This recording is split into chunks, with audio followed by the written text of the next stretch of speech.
Il est enfin arrivé. En plus, il y a la nouvelle forme de Shigaraki avec des mains juste partout, sur ses jambes, sur son torse, sur sa bouche, sur sa tête. Et le pire, c'est que ses mains ont toutes des doigts à part sa propre main. Je suis un doigt. C'est n'importe quoi.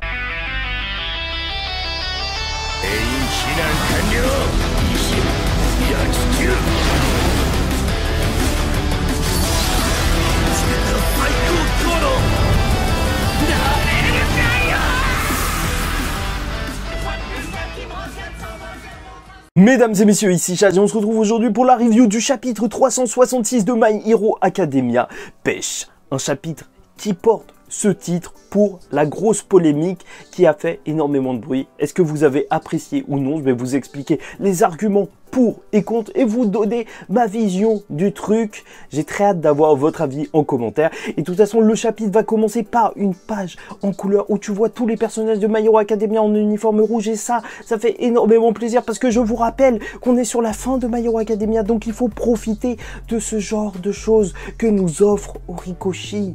Oui, c'est sûr. Et donc, ce chapitre que j'ai trouvé magistral par sa mise en scène, qui est peut-être mon chapitre préféré de l'année, oui, j'ose le dire, alors il commence par une narration. En fait, le narrateur qui va expliquer la transformation du corps de Shigaraki, qui a cherché justement à se transformer en sa forme la plus optimale lors de ce combat, donc pour détruire, avec des milliers de mains partout, et sauf que vu que son alter est bloqué par Monoma, donc sa régénération est bloquée. Et à force de se prendre des dégâts, alors il a accumulé des dommages et bien sûr ça a mené à un stress mental pour le personnage. Ce qui l'a fait qu'il évolue encore vers sa forme la plus élevée pour gérer les menaces. Et c'est une véritable dinguerie. Je trouve que ces deux premières pages te montrent un Shigaraki en transformation qui est juste magnifique. Horikoshi, il a pris une semaine de pause. Il te pond un chapitre comme ça qui est, dans tous les cas, que tu l'as aimé ou non, visuellement magnifique. Et donc là, ça va être un carnage, justement. Tu vas voir la puissance de cette transformation à travers le carnage qu'il va faire en donnant un premier coup à Mirko qui va juste s'envoler. Et puis j'espère qu'elle va pas se relever parce que j'ai pas envie de voir Mirko se prendre d'autres coups. Et ensuite, il va partir vers Tamaki. Et encore une fois, c'est juste fou.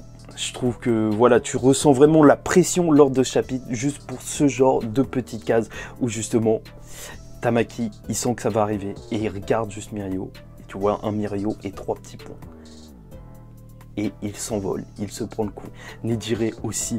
Et tu vas voir durant tout le chapitre, justement, ce Mirio qui a réussi à esquiver tout ça, mais qui est en train de paniquer car il ne sait pas quoi faire. Et alors que Shigaraki va foncer sur Best Jeanist, parce qu'il n'a pas envie, justement, que Bakugo soit réparé, je te le rappelle encore une fois, dû à son traumatisme, alors on va avoir une parole assez intéressante de la part de Best Jeanist qui se demande, en fait, si cette forme est sa forme finale à Shigaraki, mais surtout en fait se demande pourquoi c'est une forme défensive. En fait il l'affirme et c'est vrai que c'est assez intéressant au final de voir que Shigaraki, sa forme ultime, ce soit une forme basée plus sur la défense pour un personnage qui souhaitait être sauvé par le passé et dont en fait tout l'enjeu va être d'aller réussir le sauver. Là il a littéralement une carapace autour de lui. Oui je sais, c'est de la psychologie de comptoir, mais il faut bien.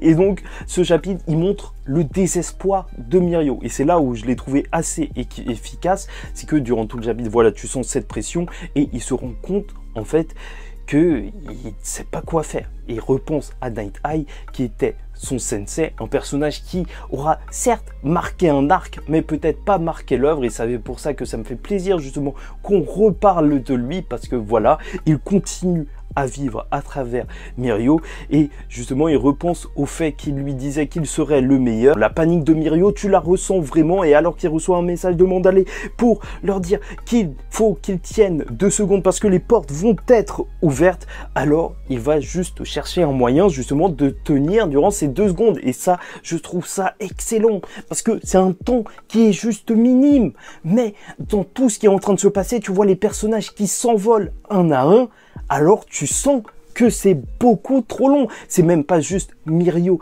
qui te le dit, c'est que on le sent avec ce début de chapitre. Le stress, il est vraiment palpable et il sait qu'il n'est pas assez puissant pour arrêter Shigaraki et répond justement à ce que Night Eye disait par rapport à garder le sourire et qu'une société sans humour n'aurait pas d'avenir brillant.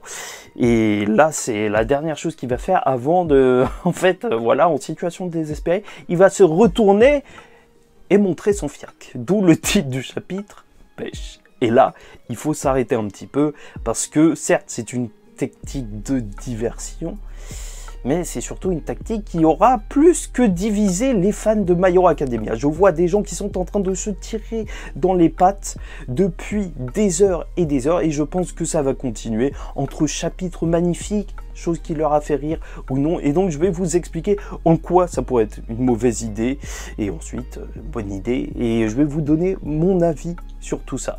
Et donc ceux qui sont fâchés, c'est bien évidemment parce que en fait ça ne colle pas du tout à la situation. Certes, faire une diversion en faisant rire c'est quelque chose, mais vu qu'il y a eu probablement des gens qui sont quasiment morts, tu vois, quand même, t'as Etchot qui s'est sacrifié, Bakugo qui est à moitié mort, et ses camarades qui viennent de se faire envoler, en fait, le ton ne colle pas vraiment. Et ça, on peut tout à fait l'entendre.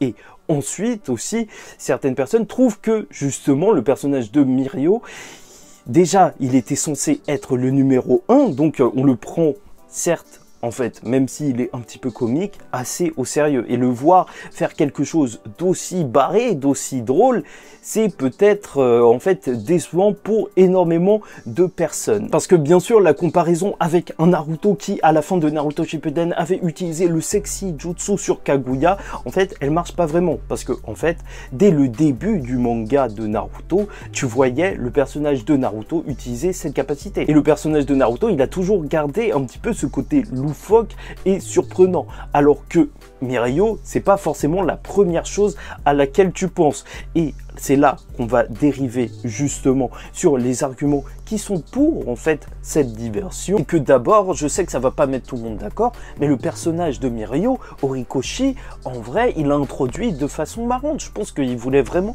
faire quelque chose de drôle avec ce personnage. Et bon, en fait, il a été plus épique qu'autre chose et c'est pour ça que ça n'a pas trop marché là. La seule chose à dire pour sa défense, en vrai, la seule chose pertinente, c'est que il avait juste aucune solution. Tu le vois durant tout le chapitre, juste se demander ce qu'il pouvait faire. Et au final, je vais vous dire mon ressenti. Est-ce que j'ai trouvé ça bien ou pas bien? Alors juste le fait de voir les fesses de Mirio et que juste à côté, en vrai, la page d'à côté, la case d'à côté, elle te montre pour seul texte un avenir brillant et tu vois le fiac de Mirio, je suis désolé mais j'ai explosé de rire. Et à chaque fois que je retombe dessus, c'est n'importe quoi comment je rigole. Ça m'énerve parce que c'est débile. Mais purée, je trouve ça marrant parce que j'étais vraiment à fond dans le chapitre à ma première lecture où j'étais stressé carrément parce que je sentais vraiment qu'il y avait de la pression. Et voir ça à ce moment précis, ça m'a fait délirer.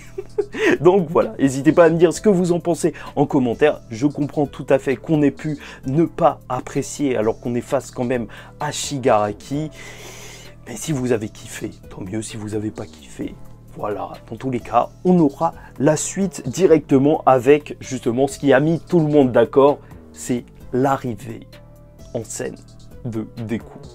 Et ça, c'est juste incroyable. Un Deku qui se positionne au loin dans une image avec une perspective juste magnifique. T'as l'impression que c'est un genre de Batman et en même temps un petit peu Spider-Man, tu connais, avec les fils et tout. Mais il regarde au loin et juste en fait, quand leurs deux regards, ils vont se capter à Shigaraki et Deku, le fait qu'il lui fonce dessus pour lui lâcher un smash et que Shigaraki est en train de tomber, c'est juste énorme. Deku, c'est vraiment le héros qu'on attendait.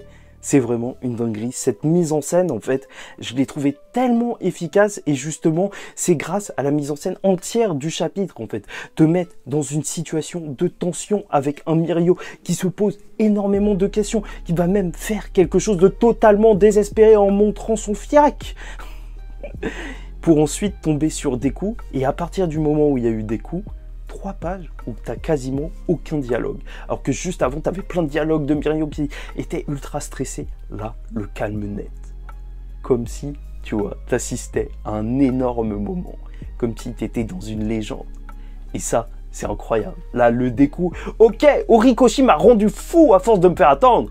Mais purée, j'ai trouvé ça vraiment fou. J'ai vraiment ressenti que là, la punition va arriver pour Shigaraki. Bon, aussi, j'ai vu un commentaire assez intéressant sur le chapitre d'une personne mécontente et que plusieurs avis rejoignaient, et je voulais vous en faire part. C'était le fait que l'écriture d'Horikoshi, elle ramène souvent beaucoup de personnages comme Shinzo, ou même donc pour combattre Muscular la deuxième fois, et même donc Shigaraki la première fois où Deku avait sauvé tous les héros, et qui fait que en fait, souvent, pour mettre en valeur Deku, ce qu'il fait, c'est que les autres personnages, ils se retrouvent dévalorisés. Ou en tout cas, ils se retrouvent au sol. Et voilà, ça, c'est quelque chose qui attristait un petit peu les gens de voir que même les personnages qu'ils aimaient bien, en fait, ils servaient juste de faire valoir. Et là où je peux les rejoindre, c'est vraiment par rapport au personnage de Tamaki. Ça se trouve que je l'aime trop. Mais quand il a fait son tir solaire de je sais pas quoi qui a été juste énorme, le fait que ça ne fasse rien à Shigaraki, j'ai trouvé que c'était n'importe quoi. Franchement, même si le smash de Deku est surpuissant, ça aurait dû au moins lui faire un minimum de choses. Voilà, ça c'est que mon avis personnel, et ça se trouve que c'est parce que j'aime beaucoup trop le personnage. Et voilà, on a donc terminé le chapitre avec un Deku qui est enfin face à Shigaraki. Mais malheureusement, je tiens à vous le dire, je ne sais pas ce qu'Horikoshi va faire. Même s'il a réussi à lancer notre hype pour All for One pour Dabi, comment il va faire pour nous hyper pour le combat de Spinner ou même celui de Toga. Là, j'ai très hâte de voir ce qui va se passer parce que j'ai pas envie de sortir. Ce combat, on a tellement attendu Deku, mais ça va être terrible.